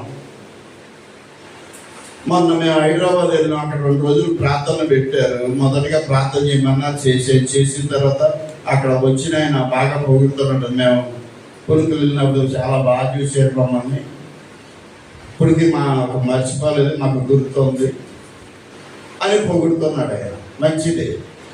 ఎందుకు ఈ మాటలు చెప్తున్నా అంటే కొన్ని మాటలు అక్కడ చదివి వినిపించాడు. మనుషులు ఏ విధంగా జీవిస్తున్నారు అనే దాని కొరకు గలతీ పత్రిక 5వ అధ్యాయంలో 19వ వస్తుంది. శరీర కార్యాలు ఈ విధంగా ఉన్నవి అన్నారు. ఆ విధంగా ఉన్నవన్న తర్వాత విమతములు అనగా ఏమిటి అన్నాడు. ఎవడో చెప్పలేదు. నేను అన్నాను విమతములు అనగా చదువుకుని విద్య మా దగ్గర ఉందని దేవుని మాటకు లోపడక ఎర్రవీగుతున్నవారు అన్నాను. కొంచెం దగ్గరలో చెప్పారండి మీరు అన్నారు. ఉన్న 20 మంది పాస్టర్లు ఉన్నారు, అప్పుడు మాట్లాడలేదు విమతములు అనే మాట. అప్పుడు ఆయన అన్నాడు, మీకు అర్థమయ్యేలాగా ఉండాలంటే వాట్సాప్లో చూడండి మీకు అర్థమవుతుంది అన్నాడు. ఎవడో తీసి చూసినట్టు వాడు అంటే కొన్ని పదాలకు మనుషులకు అర్థం కాదు అన్నాడు. అంటే బైబిల్లో రాయబడ్డ మాటలు వింటాం, దాన్ని పాటించేవారుగా చాలామంది ఉంటారు. చెప్పుతారు, చెప్పుతూ మట్టుకు చెప్పుతారు కానీ వారు చేయరు అన్నాడు యేసుప్రభు. చేసేవారుగా ఉంటే ధన్యులు. చేయకపోతే వచ్చే ఇబ్బందులు ఏంటంటే రకరకాల రోగాలు. ఇంత మనం చదువుకున్నాం కదా లేవికాండం 26వ అధ్యాయంలో, ఖడ్గం నేనే పంపిస్తానన్నాడు దేవుడు. ఎవరి మీదకి? ఆయన నిబంధనలను పాటించినట్టు వారి మీదకి. వెంటనే పంపిస్తాడా? టైం పెడతాడు కొంచెం. మార్పు చెందకపోతే తర్వాత, మార్పు చెందితే వినగా విశ్వాసం వచ్చునని చెప్పాడు కదా. మార్పు చెందితే మంచిదే, మార్పు చెందకపోతే ఆయన మనలాంటి మనుషుడు కాదండి, సర్వశక్తిమంతుడు. ఆయనకు అసాధ్యమైనది ఏదీ లేదు. ప్రార్థన చేస్తే దేవుడు బయలుపరుస్తాడు ప్రతిదీ కూడా. కొన్ని సందర్భాలు అర్థం కానప్పుడు దానియేలు గ్రంథంలో దానియేలు గారు 7వ అధ్యాయం 8వ అధ్యాయం మనం చదివితే 7వ అధ్యాయంలోని దర్శనం కలిగింది ఆయనకి, 8వ అధ్యాయంలోని దర్శనం కలిగింది. దర్శనానికి అర్థం ఏంటో తెలివిగా ఉన్నప్పుడు మనం అయితే యేసుప్రభు సైతాన్ని అనేసుకుంటాం అక్కడ ఉన్న విధానాన్ని బట్టి. ఆ 2వ అధ్యాయంలో ఉన్న దర్శనం ఏంటంటే దేవతతో చెప్పింది, అయ్యా ఈ భూమి మీద రాజులు వస్తారు, ఇలా పరిపాలిస్తారు, ఎవరి మాట వినరు. 7వ అధ్యాయంలో మాట్లాడారు, వాడు ఎవరి మాట వినడు, దేవుడే వారికి తీర్పు తీరుస్తారు, నరకం పాలు అవుతారు అని గాబ్రియేలు దూతొచ్చి చక్కగా దానియేలు గారికి తెలియచేస్తారు. చాలా సందర్భాల్లో చాలా మాటలు మనుషుడికి అర్థం కాదు కొన్ని. అందుకే వాక్యం సామాన్యంగా అందరికీ అర్థం కాదు అని నేను చెప్తాను. మరి దానియేలు గారు అంత జ్ఞానం కలిగినట్టు వాడు, మంచి భక్తి కలిగినట్టు వాడు, ఈ భావం ఏంటో నాకు అర్థం కావడం లేదు అన్నప్పుడు దేవదూత వచ్చి అతనికి బోధించినప్పుడు, తెలియజేసినప్పుడు ఆయనకు అర్థమైంది. ఇది నాకు అర్థం కాకూడదని ఆయనే అడుగుతాడు. అలాగే రాజులకి దేవుడు చూపించినప్పుడు దానియేలు గారు వెళ్ళి చెప్తాడు, దేవుని దగ్గర అడిగి దేవుడు బయలుపరచగా వెళ్ళి చెప్తాడు. అలాగే కొన్ని సందర్భాల్లో పరిశుద్ధులుగా ఉన్న వారికి దేవుని దూతలు ఎప్పుడు తోడై ఉంటాయి. అలాగే పరిచారకులుగా ఉన్న వారికి ఇప్పుడు దాకా అలసట అనేది నీకు లేకుండా ఉంటుందంటే నిజంగా దేవుని మీద ఆనుకొని పనిచేస్తే అలసట ఉండదు. కానీ మనం ఆనుకోలేము. అలాగా ఆనుకోలేం కనుక అలసట వస్తూ ఉంటుంది. ఈ శరీరం, ప్రతి మనుషుడు శరీరంతో ఉన్నారు కనుక అలసట వస్తూ ఉంటారు. ఆనుకుని ఉంటే ఏ రోగము నీకు రాదు అన్నాడు దేవుడే. మరి ఎందుకు వస్తున్నాయి ఈ రోగాలంటే పరిపూర్ణంగా ఆయన మీద ఆనుకోక. ఆనుకునింటే రోగం రాదు, సమస్య భయపెట్టదని అక్కడ చక్కగా చెప్పాడు. ఇందా చదువుకున్నాం మనం ఫిలిప్పీయులకు రాసిన పత్రిక 1వ అధ్యాయం 28వ వచనం దగ్గరికి వస్తే, ఎదిరించే వారికి మీరు భయపడక ధైర్యంగా ఉండండి అంటారు.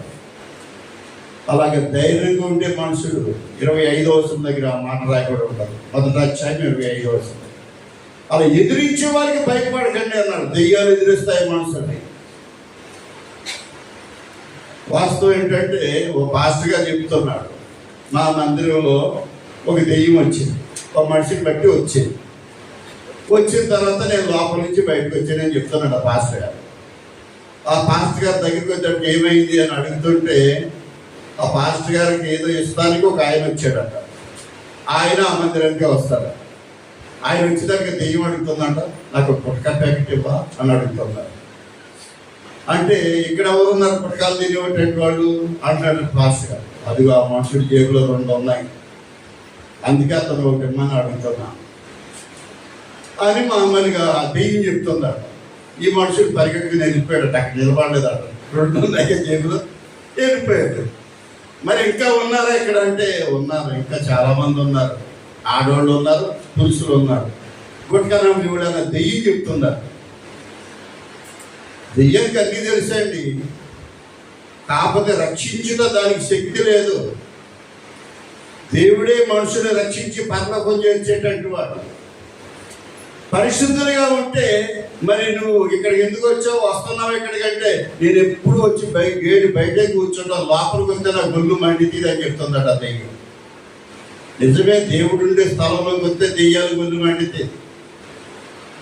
యథార్థతగా పరిశుద్ధులుగా ఉంటే ఆ పరిశుద్ధత మనం చూడగలుగుతాం. దాని శక్తి ఏంటో దయ్యాలకు తెలుసు, మనుషులకు తెలియదు. నువ్వు నాలాంటి వాడివే, నీ చెప్పలేనేంటి అనేటువంటి వారిగా ఉంటారు. వాక్యం చదువుకుంటే, చదువుతే వాక్యం మనలో ఉంటే దెయ్యానికి భయమే, సమస్యలకు భయమేనండి. అలాగా అనేక రకాల సమస్యలు మనుషులు వెంటాడుతుంటాయి. అందుకే ఆయన అన్నాడు, ఎన్నటికి పరిశుద్ధతయే అన్నాడు 93వ కీర్తన 5వ వచనం దగ్గర. దేవుని వాక్యం ఎన్నడూ కదిలింపబడదు.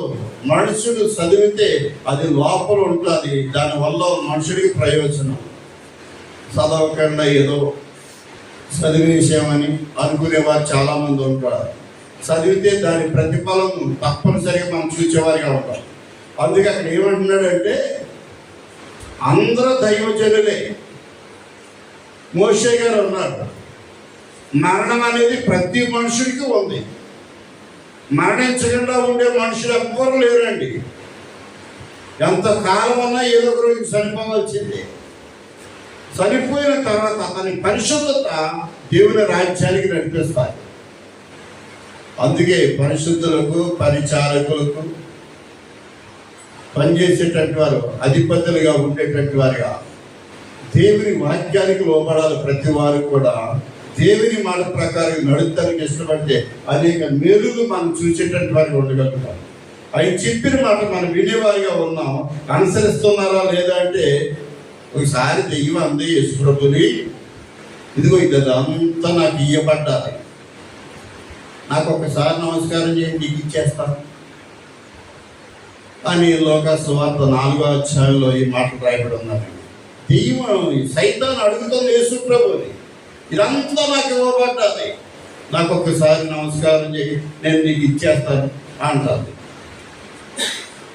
4వ అధ్యాయం 6వ వచనం దగ్గర చదివితే లోకాసు సువార్తలో ఆ మాట రాయబడి. అలాగా దేవుని వాక్యం విని, వాక్యం మన దగ్గర లేకుండా నేను భక్తుడిని అని అనుకుంటే నీ భక్తి నీకు మేలుకరంగా ఉండదు.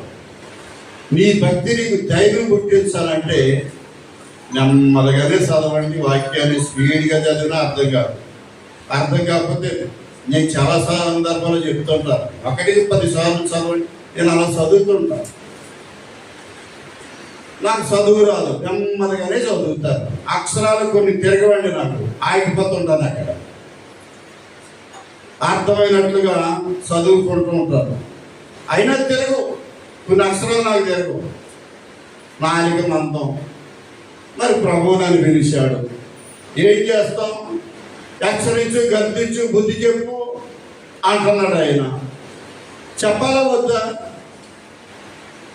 నేను మనం చెప్పాను, ఎందుకంటే సంఘంలో ఎంతమంది ఉన్నారో ఒకసారి లెక్క పెట్టు అన్నాడు.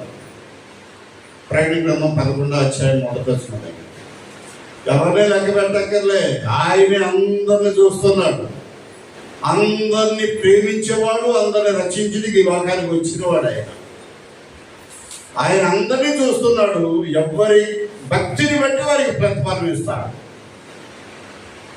భక్తి చేయకుండా నువ్వు చెప్పేది నాకు నచ్చలేదు, ఎంత మాత్రం ప్రార్థన అంటావు, లేకపోతే వాక్యం చదువు అంటావు అంటే వాళ్ళకి నచ్చక, వాళ్ళకి ఇష్టము కాక ఇలాగ లేనిపోని మాటలు తెలియజేస్తుంటారు.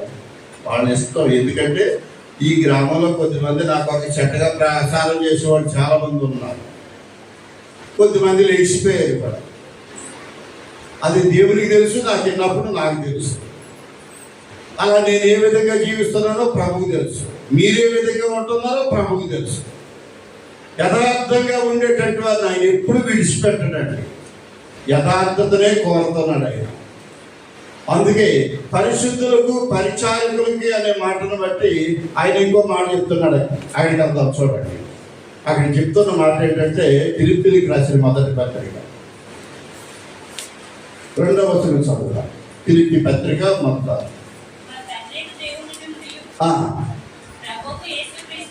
ప్రభు అయిన యేసుక్రీస్తు నుండి మీకు కృపయు సమాధానము కలుగునుగాక. 3వ వచనం చెప్పు. మొదట దినము నుండి ఇదివరకు సువార్త విషయములో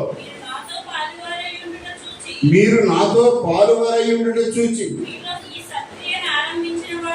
మీలో ఈ సత్క్రియను ఆరంభించిన వాడు యేసుక్రీస్తు దినము వరకు దానిని కొనసాగించదని రూఢిగా నమ్ముచున్నాను. కనుక మీ అందరి నిమిత్తం నేను చేసే ప్రతి ప్రార్థనలో ఎల్లప్పుడూ సంతోషంతో ప్రార్థన చేయించు. నేను మిమ్మల్ని జ్ఞాపకము చేసుకున్నప్పుడల్లా నా దేవునికి కృతజ్ఞతాస్తుతులు చెల్లించుచున్నాను అన్నాడండి. ఇక్కడ మనం చదువుకునే మాటలో ఆ రోజున కింద రాయబడ్డ మాటల్లో మీరు నాతో పాలువారయుట చూచి మీలో సత్క్రియ ఆరంభించిన వాడు యేసుక్రీస్తే అని చెప్తున్నాడు. ఆ దినము రాక దానిని కొనసాగించు రూఢిగా నేను నమ్ముచున్నాను అంటున్నాడు. కొనసాగించండి ఆ దినము. ఎందుకంటే యేసు ప్రభుత్వం ఇక్కడ ఏముండదు. కాదు నమ్మినట్టు వారు ఆయన రాజ్యానికి వెళ్తారు, నమ్మనట్టు వారు విడవ పడతారు. అప్పుడు ఇబ్బందులు అనేవి ముందు ఉంటాయి, తర్వాత ఉంటాయి. ఆయన చెప్పిన మాటలు బట్టి ఆయన ఈ మాట మాట్లాడుతున్నాడు. ఆ 3వ వరుస దగ్గర మనం చదివితే, అందరి నిమిత్తము నేను చేయు ప్రతి ప్రార్థన ఎల్లప్పుడూ సంతోషంతో ప్రార్థించు చేయించు మిమ్మల్ని జ్ఞాపకం చేస్తున్న ఎల్లప్పుడూ జ్ఞాపకం చేసుకుంటున్నాడు అటండి. దేవునికి కృతజ్ఞతాస్తుతులు చెల్లించుచున్నాను అని చెప్పారు. ఎల్లప్పుడూ దేవునికి స్తుతి చెల్లించాలి. స్తోత్రం హల్లెలూయా అనే మాట గంట తరబడి పట్టదు, ఒక్క క్షణంలోనే ఆ మాట మనం పలకగలుగుతాం. పలికి అలవాటు ఉన్నట్టు వారు పలకగలుగుతారు. పలకలేనప్పుడు ఎవరు ఏమి చేయలేరు. ఒక్కొక్కరికి ఒక్కొక్క అలవాటు ఉంటారు. పాస్టర్ గారేమో ఏసయ్యా అనుకుంటారు. అలాగే ఎందుకు అనుకోవాలి అని మా మనవడు అడుగుతాడు. అలా అనుకుంటే ఏసయ్యకు అబ్దాలు మనకు ఉంటుంది అని చెప్తుంటారు. ఆహా అలాగా అని మాతో పాటు వాళ్ళు కూడా చక్కగా ప్రార్థన చేస్తుంటారు. అలా మాతో పాటు చేస్తారు, వాళ్ళందరూ వాళ్ళు చేసుకుంటారు. అలా చేస్తున్నప్పుడు దేవుని ఒక ఆశీర్వాదం ఆ 3వ వచనం దగ్గర అంటున్నాడు. మొదటి దినము నుండి ఇది వరకు సువార్త విషయంలో మీరు నాతో పాలువారై ఉండుట చూచి మీలో ఈ సత్క్రియ అంటే మంచి క్రియ, సత్క్రియ అంటే మంచి పని చేసేవారిగా ఉండేవారిగా ఉన్నారు కనుక నేను ప్రార్థనలో జ్ఞాపకం చేసుకుంటున్నాను, కృతజ్ఞతాస్తుతి దేవునికి చెల్లిస్తున్నాను అన్నాడు పౌలు గారు. అలాగా సత్క్రియ మొదటి దినం నుండి ఈ దినం వరకు నేను ఆయన ఉన్న దినాల్లో ఆయన చెప్పాడు, ఆయన అయితే ఇప్పుడు లేడు.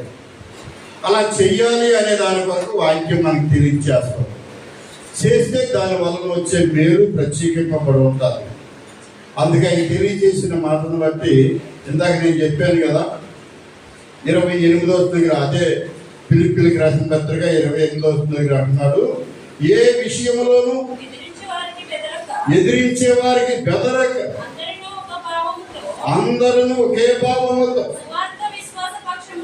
సువార్త విశ్వాస పక్షమున పోరాడుచు ఏక మనసు గలవారై నిలిచి ఉన్నారని నేను మిమ్మల్ని గురించి వినేలాగా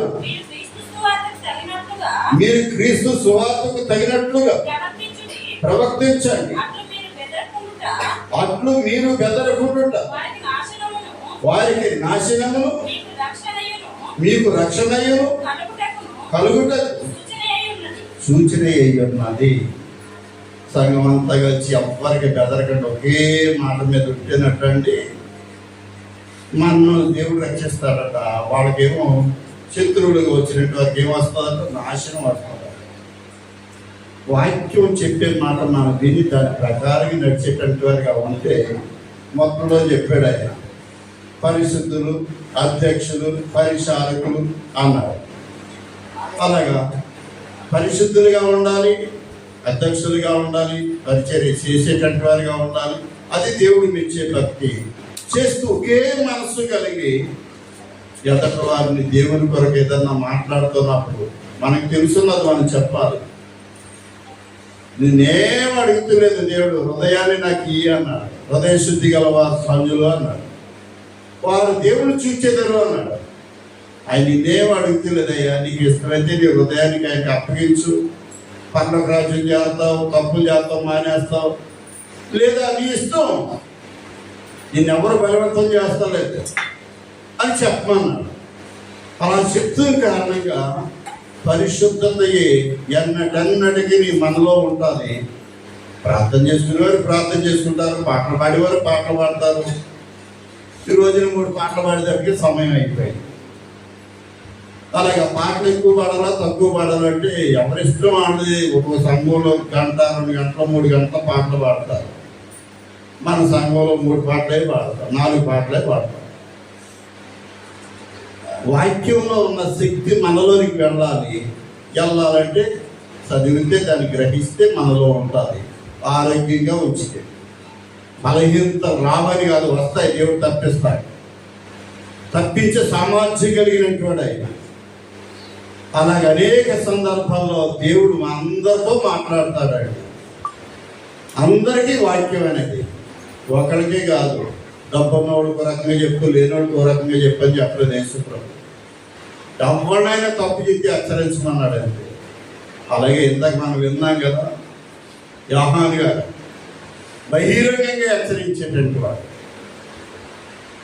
అలా పౌలు గారు బహిరంగంగా హెచ్చరించేటువంటి వాడు. అలా హెచ్చరిస్తే నచ్చని లోకంలో ఉన్న మనుషులు మీరు ఏ విధంగా జీవించినా సరే మందిరంలోకి వచ్చి కూర్చుని వెళ్ళిపోవడం అంటే మట్టికి మందిరం సరిపోనండి. నిజం. మరి తప్పు చేసేటటువంటి వాళ్ళు, ఎందుకంటే మీరు బయట లోకంలో విశాలుగా జీవిస్తున్నారు, అలాగే చేస్తూ రావద్దు అని చెప్తుంటాను నేను. కారణం ఏంటి, ఆ మనుషుని బట్టి ఇంకొకరు చెడిపోతాడు. తాగేటటువంటి వాడిగా ఉంటే ఆ మనుషుని బట్టి ఇంకొకరు చెడిపోతారు. అలా చెప్పమన్న దేశప్రభు ఖండించు, గర్దించు, బుద్ధి చెప్పన్నాడు. అదే పౌలు గారు చెప్పాడు, తిమోతి గారు చెప్పాడు. తప్పు చేయకుండా నీతిగా జీవిస్తే వాళ్ళ పరిశుద్ధత ఎన్నటన్నిటికీ వాళ్ళ పరలోకం చేరుతుంది. మీ విశ్వాసం మిమ్మల్ని చేరుతుంది. అందుకే బైబిల్లో ఇందాక మనం చదువుకున్నాం, సామెతల గ్రంథంలో ఎంతో చక్కగా చెప్పాడంటే సమయం అయిపోయింది కనుక ఒక మాట చదివించి ప్రార్థన చేస్తాం. సామెతల గ్రంథం 14వ వచనం చదువుతాం. చూడండి, దేవుని చిత్తము లేకుండా సామెతల గ్రంథం 2వ అధ్యాయం 14వ వచనం. ఆయన సెలవు లేక భోజనము చేసి సంతోషించుట ఎవరికి సాధ్యము అన్నాడు. పరిశుద్ధత అనేది ఉంటే ఆ కింద 25వ వచనం దగ్గర వస్తే ఇంకో మాట మాట్లాడుతున్నాడు. 25వ వచనం పైన 14వ వచనం దగ్గర ఒక మాట చదవమన్నాను. జ్ఞానికి కన్నులు తలలో ఉన్నవి, బుద్ధిహీనులు చీకటి యందు నడుచుచున్నారు అన్నాడు. అంటే అనేక పనులు తప్పులు చేసేటువంటి వారు బుద్ధిహీనులుగా ఉంటారు. చీకటిలో నడుస్తున్నారంటే శ్రమలు, కష్టాలు, బాధలు అందరికీ వస్తాయి. బయట ఉన్నటువంటి వాడికి సంతోషంగా ఉంటారు. మనమే బాధలు అనుభవించే వారిగా ఉంటారు. కారణం ఏంటంటే దాని వరకు ప్రభు చిత్తమైతే వచ్చేవారని చెప్తారు. మనం ఎందుకు బాధలు అనిపిస్తుంది? నీతిగా జీవించే ప్రతి వాడికి సమస్యలో బాధలు ఉంటాయండి. నీతి విడిచి తిరిగేటటువంటి బాధలలో సమస్యలు ఉంటాయి. అన్యాయం చేస్తానికి ఇష్టపడతారు, లంచాలు తీసుకోవడానికి ఇష్టపడతారు, మోసాలు చేస్తానికి ఇష్టపడతారు. వాడికి ఏ బాధలు ఉంటాయి. నీతిగా జీవించే వాడికి వచ్చేది సరిపోకపోతే బాధలే ఉంటాయి ప్రతి మనిషికి. అందుకే జ్ఞానికి కన్నులు తలలో ఉంటాయి, దేవుడు చూస్తున్నాడని భయపడతాడు. దేవుని చిత్తము లేకుండా భోజనం చేసి ఎవరు సంతోషంగా ఉండలేరు. లేవికాండంలో మనం చదువుకున్నాం కదా 26వ వచనం దగ్గర, ఆయన ఆహారాన్ని తీసేస్తే తర్వాత మళ్ళీ ఏడుతున్నారని తూనికి ప్రకారం ఇస్తే తృప్తి అనేది ఉండదు అన్నారు. ఈ కొద్ది మాటలు ప్రభు మనందరి హృదయాలు ఫలింపచేయండి. పరిశుద్ధుడై సమలు ప్రభు మీ లేఖనం ద్వారా కొన్ని మాటలు మాతో మీరు మాట్లాడేది మీకే వందనాలు. సమస్తము తెలుసున్నవాడు, లోకమంతా వెలుగైన అనేక మంది అనేక విధాలుగా జీవిస్తున్న లోకంలో అందరినీ మీరు ప్రేమిస్తున్నారు. విని గ్రహించే మనసుని ఇక్కడ గ్రహించండి. ఈ మాట చొప్పున నడిపించండి. యథార్థంగా ఎవరైతే పరిశుద్ధులుగా ఉంటున్నారో వాళ్ళని చూస్తున్నాం, బుద్ధిహీనులుగా ఉండేవారిని చూస్తున్నాం. నేను ఎవరికి ఇచ్చే కొలత వారికి నేను ఇస్తానని చెప్తున్నాను. జీవితం మీ దగ్గర సిద్ధపరిచించారు. మీకే వందనాలు. మీ కృప, మీ కాపుదలు, మీ సంఘంలో బిడ్డలందరూ పయించండి. పరిశుద్ధులుగా ఉండి నడుచుని సహాయం చేయండి. యేసయ్య నామములో అడిగి వేడుకొంచున్నాం తండ్రి. ఆమేన్. స్తోత్రం. హల్లెలూయా. అందరం లేచి నిలబడి ఒక పాట పాడుతుంటారు.